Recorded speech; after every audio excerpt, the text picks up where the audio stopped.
too soon to start thinking about and talking about how ultimately this will all be paid for? Well, I think the first point on that is that this needed to happen. When the economy is weak, it is the government's job to step in. So we need to put aside any sort of discussions about whether this was the right thing to do. It certainly was. Now, as for what happens next, yes, there is going to be huge amounts of debt that the government is going to have to cope with.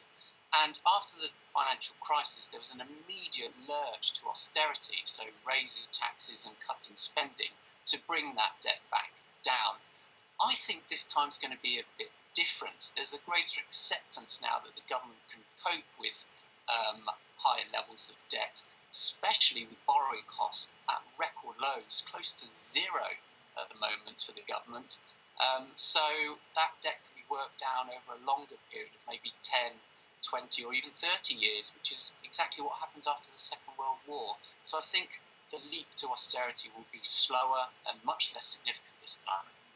That's really interesting, and some of this, of course, is a question for politicians. But it's going to be interesting to look at the political approach. What politicians judge is the public appetite, whether it's increased taxes, which seems to be the thing that most economic experts and people like you are talking about. Long term, is that really the only way to go?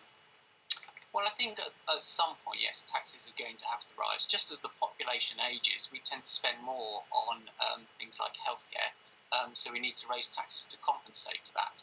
But I think one interesting point here is that with foreign costs so low, the government doesn't need to rush to do that. I mean, earlier this week, the government issued debt at a negative yield, which means actually it's paying no interest on that debt at all. In fact, the investors are paying the government to take the debt. And I think that's really crucial. And we know that the current government was very keen on a big spending spree on infrastructure anyway. And I wonder if they'll probably actually stick to that. So they'll try and get rid of the debt by sort of growing the size of the economy instead. So I think the next decade might be very different to the decade after the financial crisis, in that the behaviour of the government doesn't hinder the economy as much as it did over the previous decade. Paul Dales from Capital Economics. Thank you.